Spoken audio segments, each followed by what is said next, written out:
Hey everyone, this is Ninja Knight. Make sure you like this video, make sure you share it, and make sure you subscribe. Thank you. So I have an article today from Bounding in the Comics, and the ridiculousness surrounding people involved with Seth Rogen is hitting an all-time high here.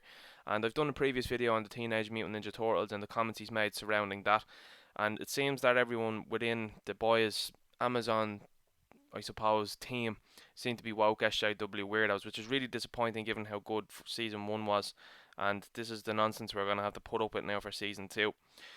So the boys showrunner Eric Kripke claims the white dudes standing next to you are the most dangerous people. I mean, like, this is crazy to think that he's going to make a comment like this. It's just going to marginalise and make most of the audience just turn around and say, "I'm not watching it now. That's it now. I'm done."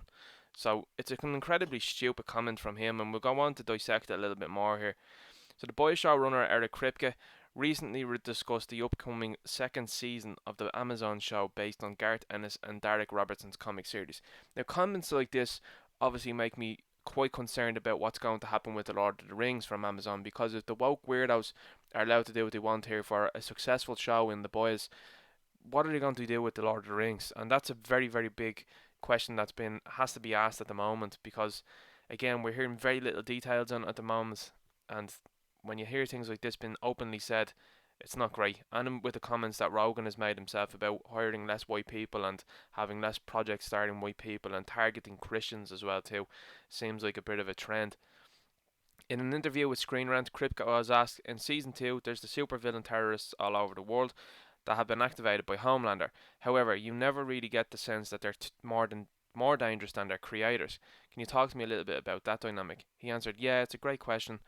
We were really interested in exploring the idea of authority figures, giving the public really riled up with xenophobia and ism, but ultimately the most dangerous people are the white dudes standing next to you. We wanted to reflect that story. So, the supervillains are, in a way, a misdirect. That is absolutely ridiculous comments. It's just pure stupidity. Just as a reminder for the fourth season of The Boys, the seven included Translucent, Black Noir, A-Train, Starlight, Queen Maeve, The Deep, and Homelander. There were three white men on the team in Homelander, The Deep, and Translucent. A-Train is black, he had been race changed. It's unclear what Black Noir's race is, as he never takes off his mask. Starlight and Queen Maeve are both white women. The boys executed Translucent in the fourth season. He's expected to be replaced by a gender swapped Stormfront, which I have a big problem with, because I think that's why the gender flipped it, given the character's actual own backstory as well too, that they didn't want people gravitating toward it. They wanted this kind of annoying kind of social media Instagram model type look on Stormfront, which for me doesn't work. It really doesn't. So we'll get to see a little bit more, I suppose, in the show. Kripke then claims that part of season 2 was inspired by real world events when a caravan of Central American immigrants attempted to illegally, and that's a big word there, illegally enter the United States of America. He continued, we wrote it at a time of the travel ban, if you remember, the caravan that were going to come over the border and assault all the white women. We were in that world, and the way the authority figures were drumming up fear in these outsiders was disgusting, frankly. He elaborated, and so we wanted to reflect that story, which is Vought and the superheroes in Stormfront are really drumming up quite a lot of fear about these supervillains, when in reality Homelander and Stormfront are the real threat. I mean, to mention this is absolutely ludicrous. Your biggest word there is illegally. If people are trying to enter a country illegally, they should not be given access to that country. It's just basics. I mean, how about this, Eric? The people that were on the caravan there that are trying to illegally enter the United States of America, why don't you give them a spot on your land? How about that? Why don't you put them in your area? Why don't you put them within your community? No, because what you're going to do is you're going to see them go into other communities and cause havoc, possibly. Obviously, there's going to be a lot of good people there, but again, if you're illegally entering somewhere, the chances of you being up to shady things is quite high. So, Eric, unless you're taking these people in and having them living on your land, don't be making stupid comments like this. And I'm saying that as a non-American. Stupidity of it. Not only did Kripke indicate that white dudes standing next to you are the most dangerous people, but he also reiterated that the show would explore white nationalism through Stormfront, played by Aya Cash. Like, that's madness in itself. I mean, The idea of the character was that it was a Yahtzee, and that it was a Yahtzee symbol and stuff like that, and it was just like the equivalent, a Yahtzee, an equivalent of Thor. You've totally made it into an Instagram model, and if she's supposed to be a threat to Homelander, she's not going to be, because we've seen Homelander run through people, not a problem. It's madness in itself, man. Kripke had previously detailed the second season would be about white nationalism in an interview with Coming Soon back in August 2019. He told him, "Yeah, our version of Stormfront kind of evolves over the season, and I think the comic books version of Stormfront, with again great respect to the comic, which I love, is a pretty straightforward character, you know. So basically, you are being disrespectful to the original character in the comic book. That's essentially what you're saying." The first lines out of his mouth are like, "Schnell, he's pretty straight up just a full on Yahtzee, and it's hard to do reveals with a guy like that." You don't need to do a reveal. Why would you need to do a reveal with a character like Stormfront? Just play him as he is. That'd interest people more, and then they would want, ideally, to see Homelander beat beat Stormfront. That's the whole idea. You're supposed to put a character there that's instantly unlikable and instantly something most people, and I would say the most people, would disagree with. You know what I mean? Like, that's the whole idea of Stormfront, that you're supposed to actually, funnily enough, side with Homelander, and Homelander is an awful individual. Like, that's the complex play you're supposed to make. You're not supposed to just go, "Oh well, over the season we're going to reveal that Stormfront is actually a girl and she's a bad guy." Like, no. Straight up show us who Stormfront is, and that's a challenge for Homelander. Stupidity of this is incredible. It really is. But it just goes to show the people that are running this whole thing is just ridiculousness, unfortunately. Kripke continued, "But where the idea emerged, and without spoiling too much, what I'll say is the underwriter room mantra of bad for the world, good for the show, we're all news junkies, and we tend to pay attention to things that are happening out there in the world, and how do we use our superheroes as a metaphor for that?" Oh, you're seeing this constantly. You're seeing a constant use of these superheroes for these weirdos and their politics and their views, rather than just writing the show as it is. It's madness, it is. This is what's going to turn fans away. I guarantee that there'll be a drop in ratings in this season. I think so. I really think so. That there will be a drop in ratings in this season, and there'll be a lot of complaints. I imagine. First season got away with it. Second season, I can't say it now. I think there's going to be a lot of complaints if it's going to go like this. And I am horrified and sad to report that there is a rise of white nationalism. No, there's not. That's a lie. That's a complete and utter lie. And you know that. I mean, he's talking about the superheroes within the show and the villains within the show drumming up fear and hatred and xenophobia. You're doing the exact same thing, you absolute clown. He then elaborated on how they will address the white nationalism in the show, and it's taking a very difficult form than it took in the 40s.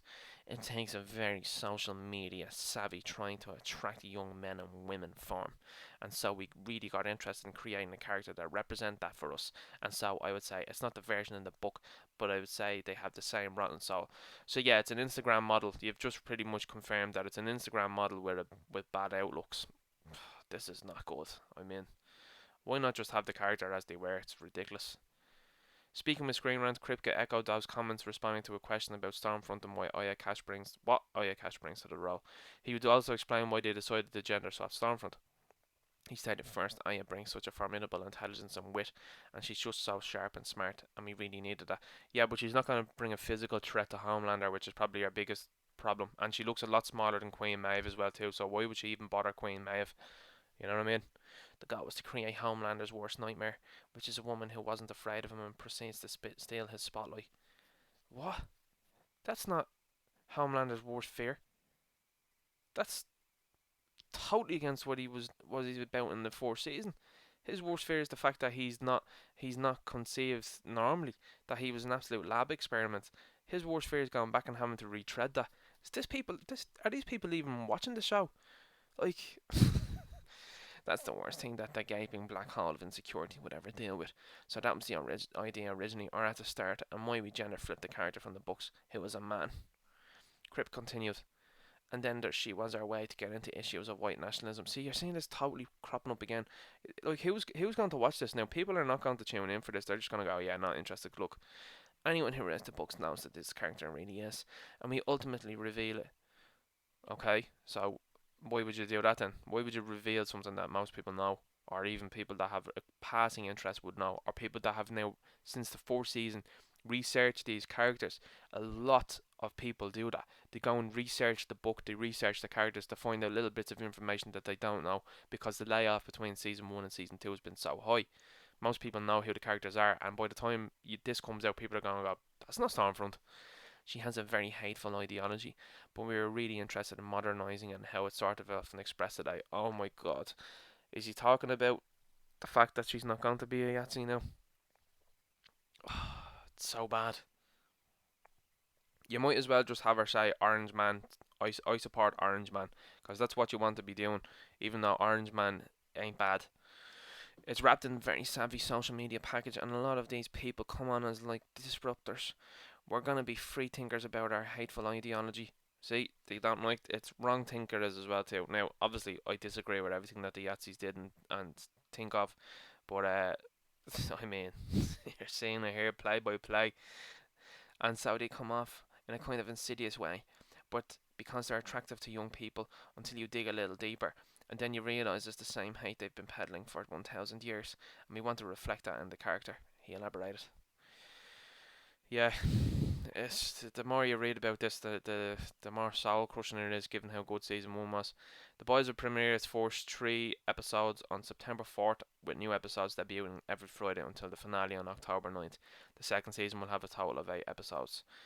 Uh, I can foresee this, whether Amazon release the ratings or not. I can see people tuning out throughout the season if this is the way they're going to go. I don't think people are going to be into it. And like that, it's disappointing because you have a great cast with Anthony Starr heading it. You have Carl Urban, who's fantastic. Jack Quaid was great as well too. I really enjoyed the supporting characters as well too, like the female Starlight, A Train, Frenchie, Black Noir, and The Deep, for example. I really enjoyed them, and to see this now is it's actually just disappointing, because the show could have been great. It could have stayed away from this woke HJW nonsense, and instead they've steered right into it. These people really don't understand who their target audience is, and people that just want to have kind of escapism from all of that sort of nonsense.